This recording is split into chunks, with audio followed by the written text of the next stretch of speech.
Hey, I get it. People use all kinds of confusing terms like 12-bar blues and 1-4-5 progressions, and you're sat there thinking, what do you want about? I get it. I've got severe dyslexia, so I'm going to break it down in a way that is truly digestible and you'll understand it once and for all. So, in the key of A, there are 7 notes. We're going to start by learning this in the key of A. Now, what do they mean by 1-4-5? Well, the 7 notes in the scale of A are going to be A, B, C, D, E, F, G, A. Okay? And you are going to be targeting notes 1, which is A, 1, 2, 3, notes 4, which is going to be A, B, C, D, and notes 5, which is going to be A, B, C, D, E. Do you understand?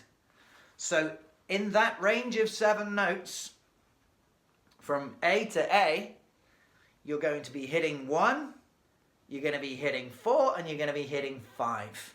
These are your target notes. What's going to be happening with the accompaniment, with the chords in the backing track, the chords are going to be playing chords 1, chords 4, and chords 5. So they're going to be playing A, D, and C, but as a chord instead of as a note. So a chord is a group of notes, but the dominant note within that chord of A will be A. Okay? So let me just quickly pick up my axe and give you a little demo. The note of A looks like this on its own, played as a note. I play a single note here. Whereas if I turn it into a chord, now it's a group of notes. Or I could even go like this. Or I could even do the note, the A that we all kind of know a bit better. So here's a group of notes played together as a chord. And then here's me just playing a single note of A. So what's going to happen is the chords are going to be going from chord 1 to chord 4 to chord 5. So when it's on chord 1, it's going to be playing this A chord. And you are going to be targeting the note of A. When it goes to chord 4, which is D, you are going to be targeting the note of D. And then when it goes to E, you're going to be targeting the note of E. So there are 7 notes in the key of A. Each of those notes can be played as a group of notes, as a chord like this. Chords 1, chords 4, and chords 5 are going to be the chords that are used in A. So you're going to be hearing A, D, and E. While the chords play A, you're going to be playing the note of A. When the chords play D, you're going to be playing the note of D. When the chords play E, you're going to be playing the note of E. Okay? And then as you get more confident, you're going to be playing other notes as well, but you're going to be prioritizing those notes. Okay, I've decided I'm just going to show you exactly what it is. I'm going to do a full demonstration of how it works. Okay, so now you hear the word 12 bar. What does that mean? First, you need to understand what 1 bar of music is. A bar is a measure. It is a group of 4 beats, right? So 4 counts.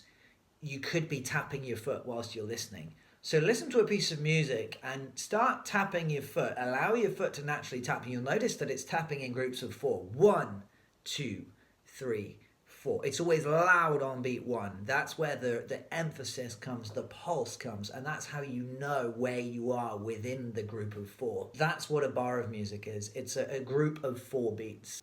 So what do we mean by 12 bar? It means this. The first 4 bars are just all A. And so in that, I will just be targeting the note of A over and over again. The next 4 bars, I've got 2 bars of D followed by 2 bars of A. And then the final line has got a bar of E, and then a bar of D, and then a bar of A, and then a bar of E. Now, if you want to get really geeky, Here is A, which is our 1. There is D, which is our 4. And there's the E, which is our 5. Okay?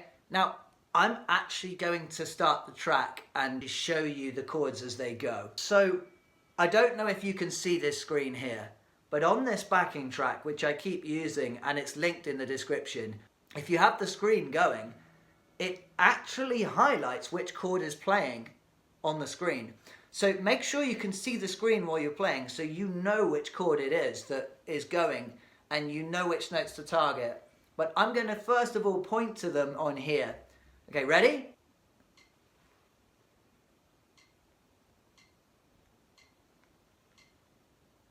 A, 3, A, 2, 3, 4, A, 2. Each one lasts for 4 counts.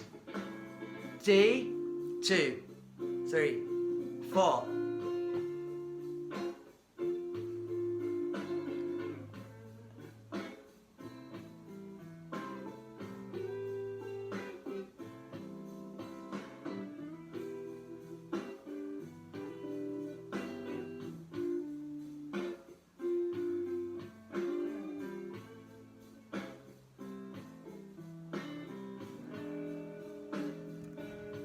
That's what 12 bar means. One more time, I'm just going to point.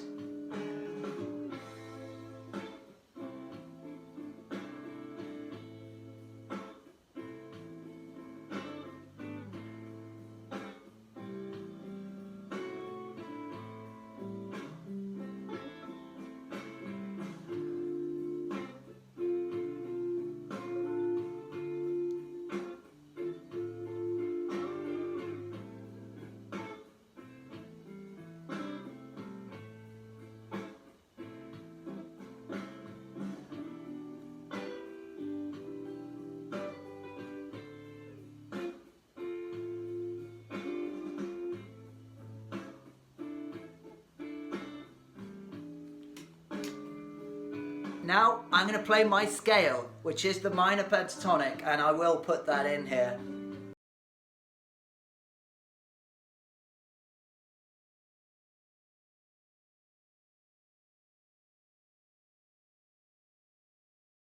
Okay, watch. I'm going to play this scale over these chords so I get a feel for what notes I can and can't use. And you've got to get it right at least 2 to 3 times before you move on to the next phase, okay? So here's phase 1.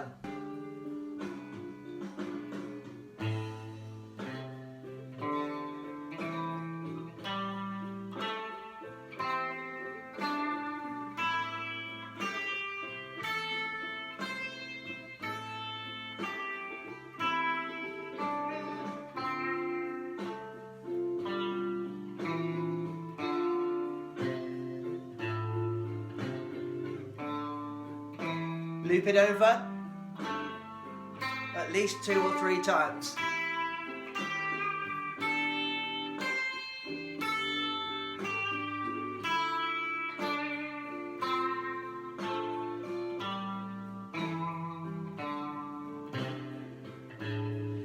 Now, key notes, target notes. A. A again. A again. A again. Ready for D. Coming up to here. I hit it right on beat 1. 1, 2, 3, and back to A.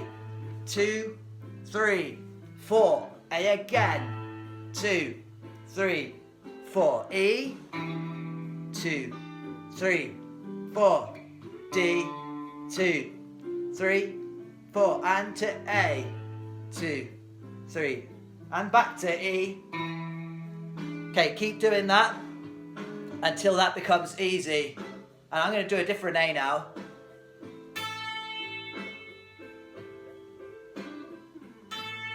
Assuming that I've got that first A down. Now, different D. I will demonstrate where all this is soon.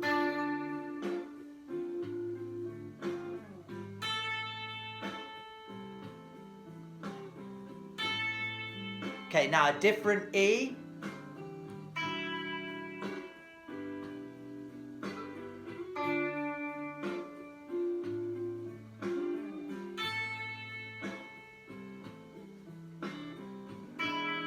Okay, now I'm gonna vary it up slightly because going into full-blown solo is quite hard, isn't it? So why don't I say I play the note before the note and then I go to the note. So I'm gonna go G first to A like this. Watch this.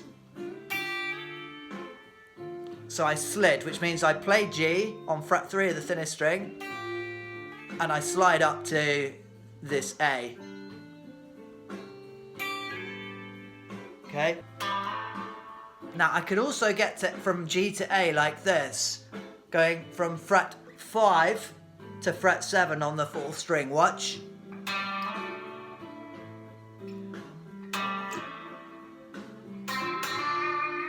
Now to get to D, I'm hammering on from fret 5 on the 3rd string.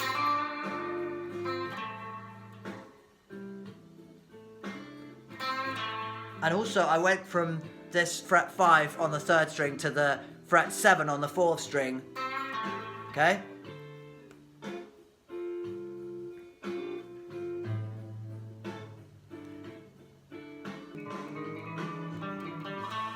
Okay? And when we're going to E, go fret 5, 6, 7 like that as you transition to E. And then going to D, you could do the same thing in reverse, couldn't you? You could go 7, 6, 5 on the A string, okay?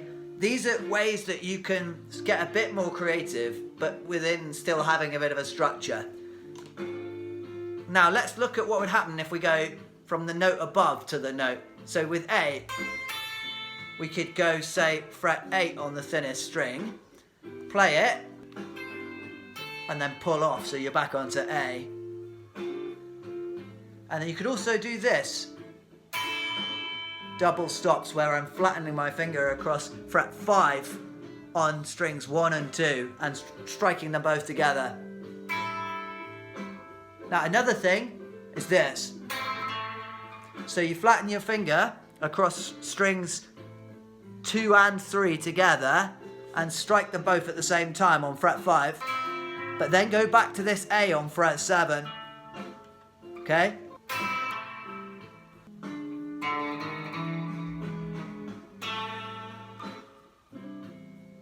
Hammer on. I could play that without a hammer on, couldn't I? Now pull off. Practice all of these and slide.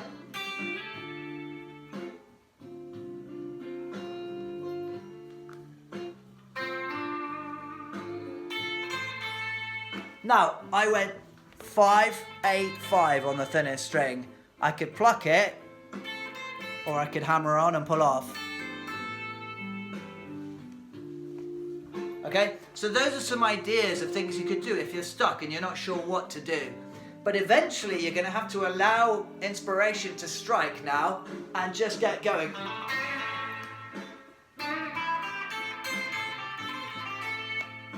But keep it simple. You could even just go. That's just half of the scale, isn't it? Couldn't you? Play the note below, and then play the note again.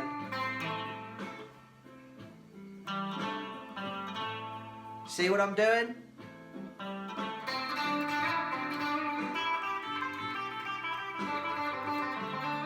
Now I'm being a bit fancy. There's that double stop again. There's the E. And back to A, starting with the G and then going to A. Now we're going A, G, A, 7, 5, 7.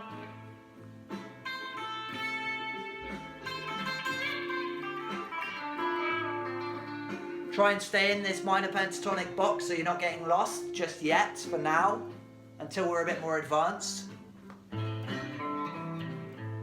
Oh, that was quite nice. Going to E, then back down to D.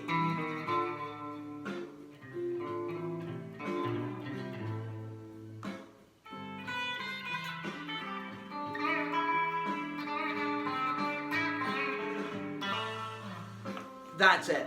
So start off listening and feeling, play the scale over the track, play the key notes, then get a little bit more creative, start playing the notes before or the notes after, but always going back to the key notes. And then when that becomes easy, then just allow inspiration to pull you wherever it wants to pull you. And so that's what we mean by an improvised guitar solo. An improvised guitar solo means you're making it up on the spot.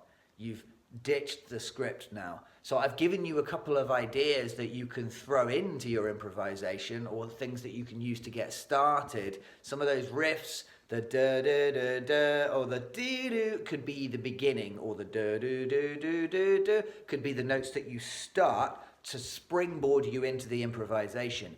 And then you have to kind of let go now and make stuff up on the fly and allow your hands to just play random notes from that scale, but in a way that feels right.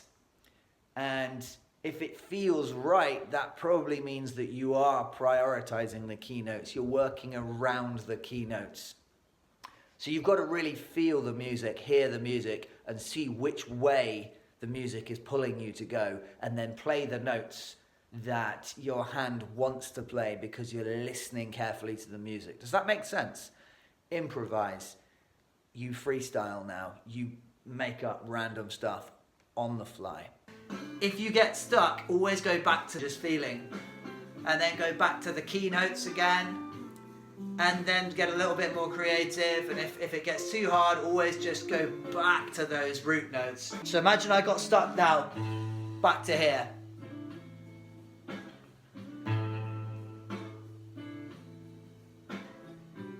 If that gets easier, I might start doing a different A, maybe here.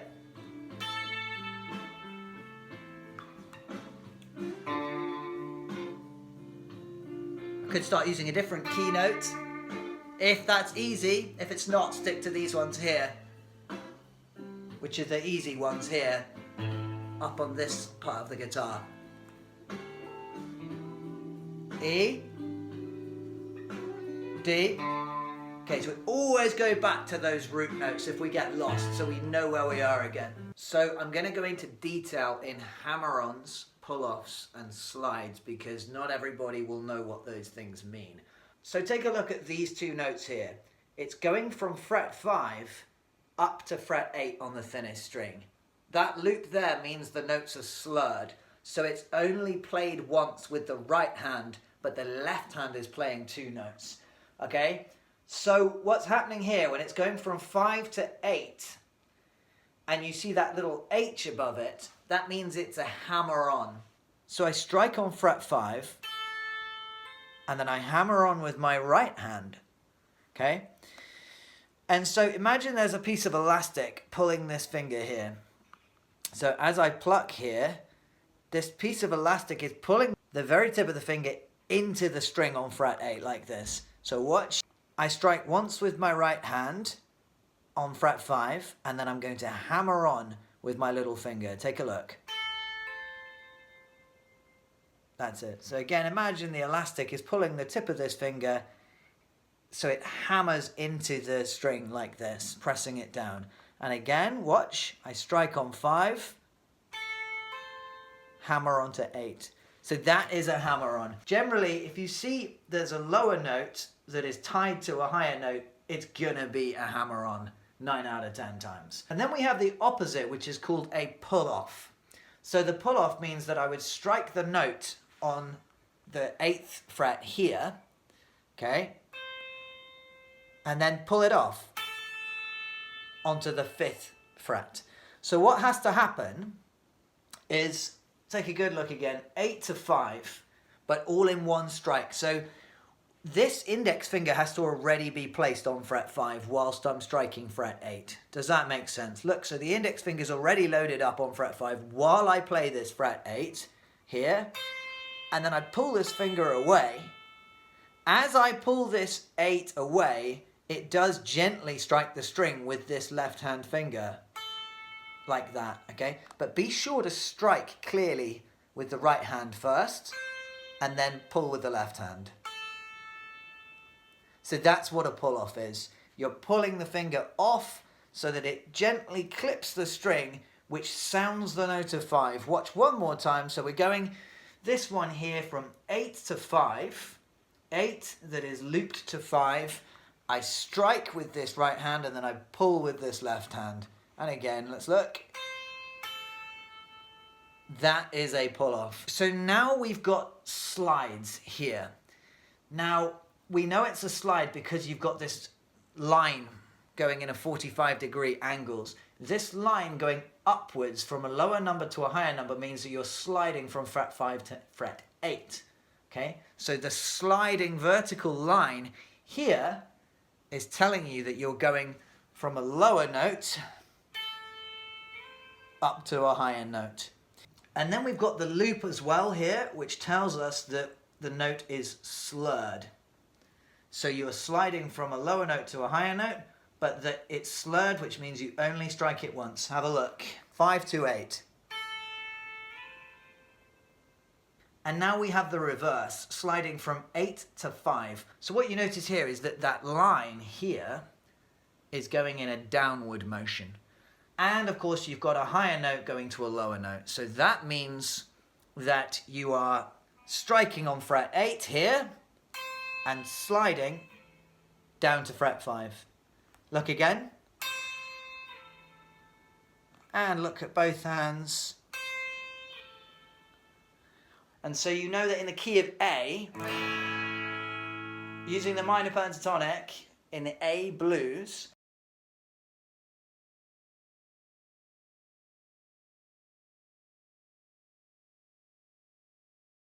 note 1 is here, 5, 5, 7, okay?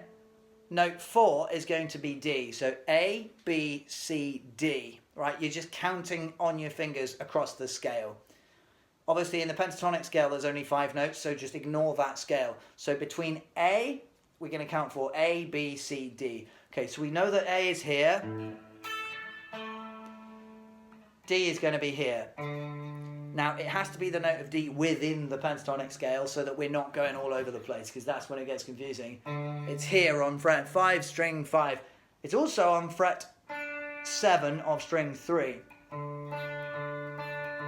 There are your 2 Ds. Now that's the 4th note of this scale. It's very important. Now the 5th note is going to be A, B, C, D, E. You follow me, bro? And so that means that it's this note here. So A, B, C, D, E. This E on fret 7 of string 5. And it's also on fret 5 of string 2. Okay? Okay, that's it. So we've got notes 1, notes 4, and notes 5.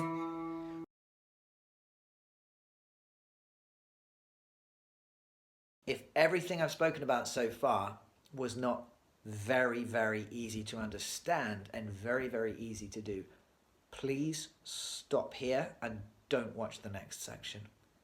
Once you've mastered everything up to this point, and it's just dripping off your fingers, then take a look at this next bit. Well, here's the fun part. If I'm going up a key to the key of B, nothing changes. Here's notes 1, here's notes 4, and here's notes 5. So here's all of the note 1s, which would be 7, 9, 7. Instead of going 5, 7, 5, you're going 7, 9, 7. Does that make sense? And then all of the note 4s are going to be 7 and then 9. So 7 on the 5th string and then 9 on the 3rd string, instead of going 5 on the 5th string and 7 on the 3rd string. So the pattern's the same. You don't even need to know the theory. You know that if you're doing blues in the key of B, that all of those notes, it's just this same shape. And then when it goes on to the 5th chord, well, now it's going to be 9 on the 5th string here, and it's going to be 7 on the 2nd string here, instead of going 7 and 5. The whole thing moves up and it becomes 9 and 7. So now you can play blues in any key because you know what all the target notes are, even if you don't know all the theory behind it. So have a good look at this here.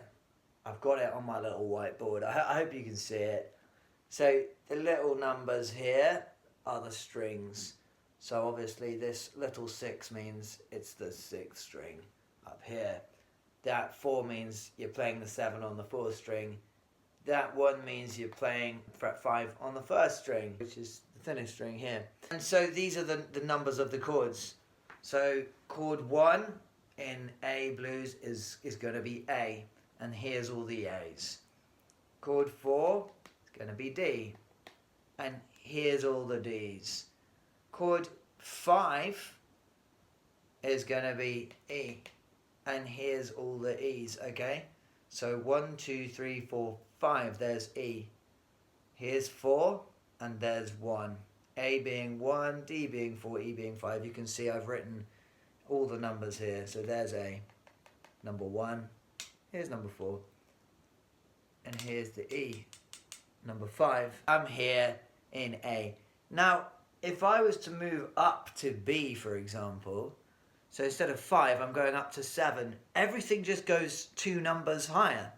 So if we're looking at chord number 1, what was 5 becomes 7. What was 7 becomes 9. And then that 5 again would become this 7. Okay, so this 5 would become this 7. This 7 would now become 9 here. And this 5 would now be 7. So everything's just 2 frets higher in the key of B. Okay, does that make sense?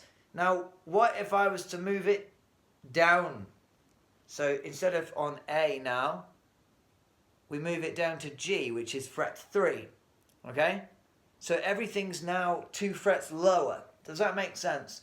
So what was 5 here would now become fret 3. So chord 1 is now going to be 3, and this 7 becomes 5, like this, and this 5 on the thinner string becomes 3. So everything's 2 frets lower. And then if we're looking at chord 4, this fret 5 would now become fret 3. And then this fret 7, 2 down, that's now going to become fret 5. Do you see what I'm saying? And now let's move on to chord number 5 in the key of G. Well, we've got this 7 on the A string, haven't we? Well, 7 minus 2, as in moving away 2 frets, that's going to give us 5. Okay? And then what about the other 5th note, right? Well, this 5 on the 2nd string, well, move it away 2 frets. It's going to be on fret 3. Do you see what I'm saying? So in any key now, those notes are going to be there. The pattern will be the same. The shape will be the same. The distance between the notes will be the same. But if you learn it in the key of A, you master it in the key of A, all you have to do is change the starting note and you'll already know that here's all the others. So for example, if I was to do it in C, right, random example, all that happens is I change the starting note to fret 8. So instead of going, I'm just going to go, and then for the next chord I'd go, and then for the next chord I'd go, but it's all, you know, sort of in this range from fret 8. And then of course, you know, I would be playing in the pentatonic scale starting here as well, the soloing with this scale.